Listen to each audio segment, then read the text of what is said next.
Bismillahirrahmanirrahim. Assalamualaikum warahmatullahi wabarakatuh. Alhamdulillahirrahmanirrahim. Wa bihi nasta'inu ala umuri dunya waddin. Sayyidina wa nabiyina Muhammadin wa ala alihi wa sahbihi ajma'in. Rabbi israh li sadri wa yassir li amri wa hlul 'uqdatam min lisani yafqahu qawli. Amma ba'du. Yang sama-sama kita hormati Pak Aris Punomadi selaku PLT Bank Indonesia Solo.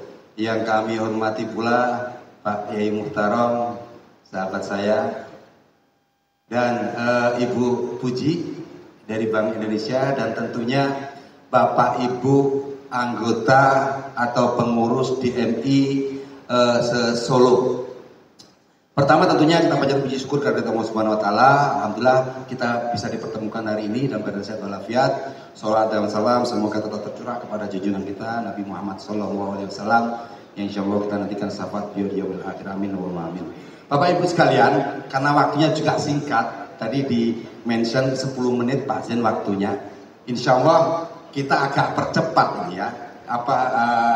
Selain itu juga tadi terkait dengan KRIS sudah dijelaskan detail sama Mbak Taskia ya. Jadi saya rasa sudah paham semuanya. Saya mau bahas atau informasi terkait dengan KRIS yang ada di BSI, dan mungkin apa sih yang BSI bisa tawarkan untuk bisa mengembangkan ekosistem masjid yang ada di Solo Raya ini atau di Solo. Kebetulan mungkin perkenalan saya Zain Asgaf, area manager BSI se-Solo Raya. Jadi kebetulan saya membawai di se-Solo Raya ada 20 cabang yang ada di Solo Raya tersebut, mulai dari Sragen sampai dengan Boyolali. Baik. Langsung aja ya, sedikit profil terkait Bank Syariah Indonesia. Alhamdulillah posisi triwulan pertama kemarin, posisi aset kami naik ya dari menjadi 12% years on years, pembiayaan naik, dana pihak ketiga naik, fee base naik, laba bersih juga naik. Artinya apa? Artinya bahwa alhamdulillah bisnis kami di tahun ini on track ya. Di lain sisi kondisi ekonomi juga sedang nggak menentu, tapi alhamdulillah bisnis Bank Syariah on track. Dari sisi digital banking tadi juga disampaikan oleh tim dari BI bahwa mau tidak mau kita harus masuk ke digital banking, walaupun itu masjid. Kalau enggak ya kita akan ketinggalan. Bapak Ibu, saat ini HP itu lebih berharga dibandingkan dompet kita, betul nggak? Dulu saya kalau ketinggalan dompet di rumah, paniknya minta ampun. Padahal nggak ada isinya dompet, ya. Tapi sekarang nggak ada masalah dompet ketinggalan. Kalau HP ketinggalan, nah itu yang panik kita. Ada apa? Kan gitu. Ya, jadi mau tidak mau kita harus masuk ke digitalisasi. Ya alhamdulillah BSI sudah masuk. Antara lain fasilitas ataupun produk yang kita sampaikan, kita tawarkan antara lain adalah KRIS. Bekerjasama dengan Bank Indonesia ya, juga edisi M-Banking, dan yang baru-baru ini adalah Beyond by BSI, super app dari Bank Syariah Indonesia. Next. Oke, Bapak Ibu sekalian, baru-baru ini di tanggal 26 Februari 2025 kemarin, BSI mendapat amanah dari Pak Presiden ya untuk mengomandoi ya atau menjadi bullion bank ya, atau biasa disebut bank emas pertama di Indonesia. Kebetulan yang ditunjuk adalah BSI dan Pegadaian Syariah ditunjuk sebagai bank emas di Indonesia. Apa fungsinya atau peranannya? Nanti untuk bullion bank ini ada 3 transaksi yang utama. Pertama adalah menerima jual beli emas batangan ya, jadi kayak toko emas aja nanti. Ya, yang kedua kami juga memfasilitasi dengan tabungan emas. Saldonya adalah gramase, bukan rupiah tapi gramase. Dan yang ketiga adalah kami menyiapkan nanti mesin ATM emas. Jadi kalau Bapak Ibu mau narik tabungan emasnya tadi, ya, itu di ATM emas BSI akan keluar nanti emas antam ataupun emas lantakan yang lainnya. Nah ini sekarang bukan lagi duit yang keluar dari ATM, tapi emas juga keluar dari ATM. Nanti silakan dicoba. Oke, next. Nah, BSI punya tagline adalah sahabat finansial, sahabat sosial, dan sahabat spiritual. Kalau sahabat finansial sudah clear terkait dengan produk-produk finansial kami yang bisa dimanfaatkan oleh semua stakeholder. Nah, selanjutnya adalah sahabat spiritual dan sosial. Di mobile banking BSI atau Beyond by BSI, kita bisa menemukan nanti bahwa BSI betul-betul bisa menjadi sahabat spiritual dan finansial. Nanti kita detailkan. Nah, ini terkait dengan spiritual dan sosial tersebut, ada 5 pilar yang sudah kita jalankan dan terus kita jalankan. Contohnya seperti ini ya, pilar ekonomi, pendidikan, pilar kemanusiaan, kesehatan, dan dakwah dan advokasi. Termasuk juga penerima manfaatnya dan total penyaluran dananya ke seluruh pilar ini. Next. Oke. Saat ini insya Allah BSI satu-satunya institusi pemerintah pembayar zakat terbesar di Indonesia. Mulai dari kami merger ya tahun 2021, baru 4 tahun usia kami Bapak Ibu. Kita mengeluarkan zakat ke Basnas 123 miliar. Meningkat terus 2022 173, 222 dan terakhir kemarin kita bukukan di 268 miliar. Dari mana itu? Dari zakat yang dikumpulkan dari pegawai kami. Karena setiap bulan sebelum gaji masuk ke pegawai sudah langsung dipotong 2,5% dari pusat. Sehingga masuk ke pegawai itu sudah bersih. Yang kedua dari zakat perusahaan. Yang notabene laba yang kami peroleh dari Bapak Ibu semuanya. Jadi sekaligus Bapak Ibu kalau bertransaksi dengan BSI ikut menyalurkan atau ikut membantu zakat dari Bank Syariah Indonesia. Dan itu semuanya disalurkan melalui Basnas. Dan mudah-mudahan juga pastinya nyampe lah kepada orang-orang yang memang berhak menerimanya. Next. Oke, next. Oke, ini saat ini Bank Syariah Indonesia concern terkait dengan industri halal, ekosistem halal. Karena apa? BSI ruhnya adalah syariah.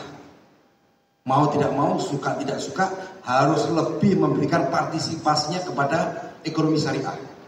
Ya, dalam hal ini BSI sudah membentuk, saking fokusnya kami membentuk yang namanya divisi khusus syariah, ekonomi syariah, yaitu Islamic Ecosystem.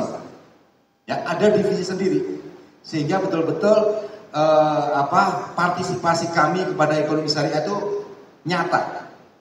Ya, nah ini ada 10 pilar kategorinya dan salah satunya adalah ziswaf, zakat, infak, sodakoh, dan wakaf yang tentu saja Bapak Ibu semuanya berada di dalamnya. Next, ini sebaran masjid yang sudah bermitra dengan BSI. Ya, saat ini ada 51.462 masjid dengan saldo di kami di 840 miliar, hampir 1 triliun. Dan alhamdulillah juga kami juga terus menambah Bapak Ibu, menambah unit-unit masjid yang ada di Indonesia ini. Sudah beberapa masjid sudah kita bangun. Terakhir kemarin ada di pelabuhan yang di Sumatera, setelah Merak itu apa? Bakauni ada masjid BSI juga di sana dan banyak tempat. Juga termasuk yang di Bromo. Kita akan sebar masjid-masjid di daerah-daerah yang memang terpencil dan jarang masjidnya. Next. Oke, ini profil digital BSI ya. Saat ini super app BSI sudah di launching dari tahun lalu ya. Itu namanya Beyond by BSI ya. Jumlah nasabah kami itu ada 21 juta Bapak Ibu sekalian nasional ya. Dan di Solo sendiri kami memiliki nasabah kurang lebih 600.000 nasabah dan itu bisa dimanfaatkan nanti oleh Bapak Ibu sebagai pengelola masjid ya, untuk bisa merayu mereka, memanfaatkan mereka, bisa berpartisipasi kepada Bapak Ibu sekalian untuk mendukung aktivitas dan kegiatan masjid di daerah tersebut. Nanti kita bisa kolaborasikan lebih dalam lagi ya. Terus fasilitas atau produk yang terkaitan dengan digital, selain itu juga ada kris ya. merchantnya ada di 8.600-an, ya, frekuensinya 92.000, volume transaksinya 7 miliar per bulannya, ya, dan saldo rata-rata di kisaran 245. Nah, di BSI Solo sendiri kami akuisisi masjid yang sudah menjadi mitra kami memang masih sedikit ini. Mungkin dari semua yang hadir di sini nggak tahu sudah semuanya ber-BSI atau belum. Nanti monggo kami fasilitasi kalau ingin ber-BSI masjidnya. Insya Allah nanti banyak program-program yang menarik dan tentunya support untuk pengembangan ekonomi masjid. Kami udah bermitra kurang lebih di 2.400 masjid dari 42.000. Kecil sekali, 5%-an kurang lebih.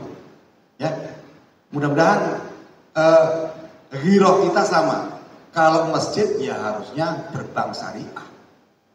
Saya nggak menjurus ke BSI, tapi minimal ke bank syariah.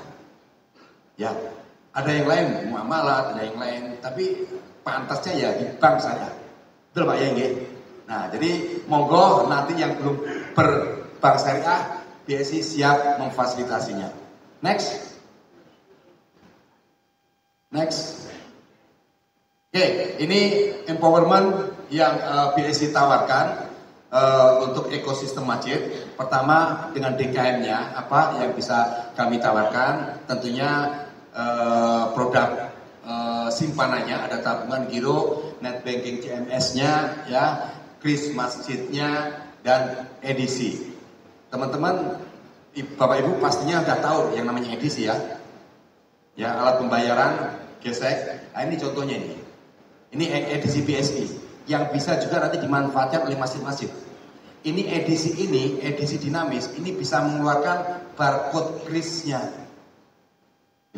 Sehingga bisa dimanfaatkan untuk ya donatur-donatur yang dia nggak bawa uang cash, ya kan? Dia punyanya kartu kredit, bisa gesek lewat ini untuk masuk ke rekeningnya masjid. Kalau beliau punyanya bisanya pakai kris, bisa kita keluarkan barcode krisnya di sini. Nah, ini juga efektif nanti untuk tim Bapak ya, untuk mengkolek dari para donatur. Terus untuk Zisbaf ya, yang bisa kami tawarkan hampir sama ya. Ada virtual account, juga ada penyaluran Qardul Hasan. Ya, fasilitas pembiayaan bergulir yang tanpa bagi hasil, ya, fungsinya untuk pemberdayaan, ya. Terus juga ada fasilitas pembiayaan kur mikro syariah bagi mustahik yang naik kelas. Unit bisnis sama, ya, tambah ada BSI Agen. Apa itu BSI Agen? Itu perwakilan kemitraan mitra dari BSI yang berada di tempat yang kantor atau outlet BSI nggak menjangkau untuk melayani. Nah, ini juga bisa dimanfaatkan oleh masjid-masjid sehingga nantinya masjid ini lebih produktif dan bisa memperoleh fee base untuk menopang kegiatan dari masjid. Dan tentunya jamaah masjid, produk-produk BSI lengkap lainnya bisa dimanfaatkan. Next. Oke, ini feature dari Beyond by BSI ya, Bapak Ibu sekalian, super apps terbaru dari BSI. Dengan Beyond ini ada fungsi sahabat spiritual dan sahabat sosial. Sahabat spiritualnya kemudian beribadah dengan fitur Islami, karena di mobile banking BSI atau Beyond by BSI itu banyak fitur-fitur Islami. Ada jadwal sholat, ya, ada azan, ada arah kiblat, ada juz amat dan lain sebagainya. Dan terakhir lokasi masjid. Kemarin waktu kami ke Eropa di Swiss, itu kami bingung nyari masjid musola. Kerepotan Pak Yai. Tapi alhamdulillah ada Beyond, kami bisa menemukan musola terdekat walaupun modelnya bukan musola. Bangunan kantor satu lantai buat sholat. Tapi di situ terdetek musola terdekat, masjid terdekat. Akhirnya kami bisa melakukan sholat di situ. Ini fungsinya alhamdulillah. Yang kedua adalah sebagai sahabat sosial, karena di feature Beyond by BSI itu ada fasilitas ataupun transaksi terkait dengan Zisbaf, kalkulator zakat, dan lain sebagainya. Monggo nanti yang belum punya Beyond by BSI bisa dibuka dan nikmatin fasilitas mutakhirnya. Next. Oke, ini Chris saya rasa tadi sudah dijelaskan detail sama Mbak Taskia, saya lewatin saja. Next. Ya, ini Chris yang di Masjid dan Merchant, saya rasa juga nggak jauh beda lah, bahwa Ibu pasti udah tahu semuanya ya. Next saja deh, ya. Oke, ini fitur layanan Chris statusnya. Status ini maksudnya yang model ditempel-tempel di kotak-kotak masjid, ya, atau di apa itu merchant-merchant rumah makan dan lain sebagainya. Kalau yang ini tadi yang dinamis, ya. Oke, next. Nah ini BSI Merchant Ads-nya, ya, dalam artian Bapak Ibu yang memiliki produk Chris nanti akan terdetek semua transaksi-transaksinya yang dilakukan melalui Chris tersebut. Next, sarana monitoringnya. Ini tadi yang kami sebutkan edisi, ya. Saya beri contoh tadi yang bisa juga mengeluarkan Chris dinamis. Oke, next.